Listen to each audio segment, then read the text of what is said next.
Welcome back to Only Talk Sports. We talk sports every single day, or at least we try to. I'm your host, Jeffrey. Subscribe to the channel if you like sports content. Hit that notification bell so you never miss another video. Now, on Saturday in the American Conference, there's a game between the Houston Cougars traveling on the road to the ECU Pirates. Who do I think is going to win this game? Let's break it down. Now, Houston is 6-4 and 4-2 in the American Conference to start the season, and Dana Holgerson, at head coach, has done a really good job at Houston. He's had Houston as one of the better American Conference teams in the last few years, and they had a great season last year. But this year they've had an up and down season, but they're still not having a terrible season.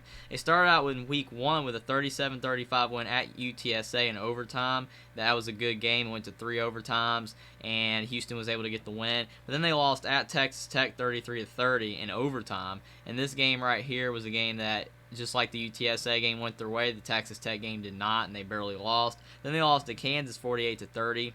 That was a tough loss, even though Kansas has improved. Then they beat Rice 34-27. That was a good win. Then they lost to Tulane in overtime 27-24. Houston's had a lot of close losses this year.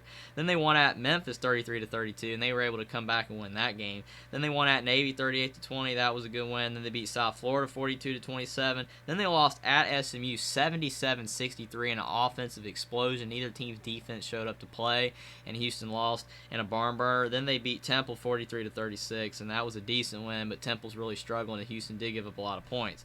And in that Temple game, quarterback Clayton Tune had 289 yards, 3 touchdowns, and an interception, and 29 rushing yards and a touchdown. He's a really solid quarterback. He can run a little bit, but he's a better passer. But he has NFL potential if he can continue to play at this high of a level. He is a really solid quarterback for Houston. Running back Stacy Snead at 143 yards and 2 touchdowns.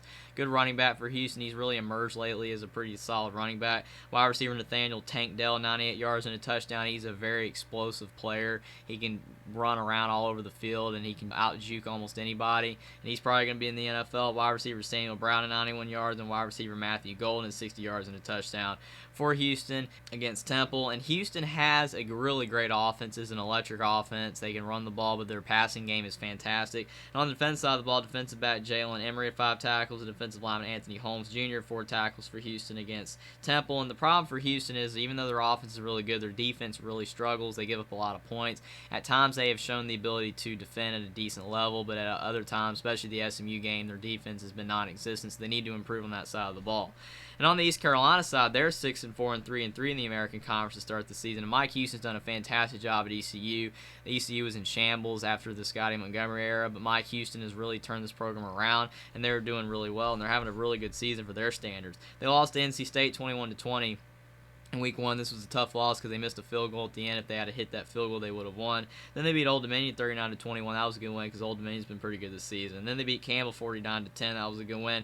Then they lost to Navy in overtime 23-20. This was a tough loss. They could have won this game, but they couldn't get it done. Then they won at South Florida 48-28. That was a good win. Then they lost at Tulane 24-9, and Tulane's having a really good season, so not a bad loss there. Then they beat Memphis in 4 overtimes 47-45, and that was a good win because Memphis is a decent program, and they were able to find a way to get the win in 4 overtimes.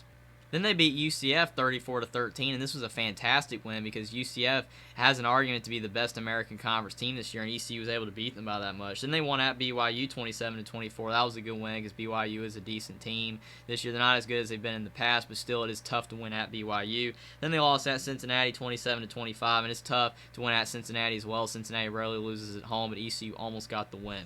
And in that game, quarterback Holt Naylor's at 280 yards, 2 touchdowns, and 14 rushing yards. He's a very solid quarterback. He can run, he can throw. He's a big-bodied quarterback, and I think he has NFL potential. Running back Keaton Mitchell at 112 yards and a touchdown. He did get banged up in the Cincinnati game, so it's not 100% sure if he's going to be able to play or not, but I think he might be able to play. But he's a really solid running back, and he will definitely probably be in the NFL as well. ECU has a lot of talent on offense. Wide receiver C.J. Johnson has 123 yards and a touchdown, and he's the other guy for ECU that's really talented on offense that could be in the NFL. He's a fantastic receiver, and he kind of like Nathaniel Tank Dell for Houston. He can outrun almost anybody. And wide receiver Isaiah Winstead at 58 yards for ECU against Cincinnati. And ECU's offense has been really good this year. They have had some struggles at times in some games, but their offense for the most part, when clicking, is really good. On the defensive side of the ball, defensive lineman Deontay Johnson, 7 tackles. The linebacker Jeremy Lewis at 6 tackles for East Carolina against Cincinnati. And ECU has a pretty good defense. At times they give up a decent amount of points, but for the most part, ECU's defense is much improved from what it used to be, and their offense is really good as well. So who do I think is going to win this game? game. This game is at East Carolina, and ECU does have a pretty decent home field advantage. The crowd really shows up in most of their games, and this is a pretty big game for East Carolina. East Carolina's having a great season, and they have a lot to play for, and so does Houston. Both teams are already bowl eligible, but Dana Holgerson's team has had a lot of struggles on defense this year. Their offense is really talented, but their defense is really struggling, and I think East Carolina's defense is way better than Houston's defense, and I think ECU's defense is going to be able to slow down at least Houston's offense a little bit, and I think East Carolina's offense is going to have their way against Houston's defense. I think ECU is going to beat Houston 35-31. I think Houston can win this game. If their offense is able to have their way in this game and overpower ECU's defense, they can easily win this game. Dana Holgerson has a really solid team, but their defense is very porous, and I think that if East Carolina can just score on them enough, and I think if East Carolina's defense just does enough to stop Houston's explosive offense, then I think East Carolina is going to beat Houston 35-31. Subscribe to the channel if you like sports content. Like this video down below. Comment down below whether you think East Carolina or Houston's going to win this game and why, and I will see you next time.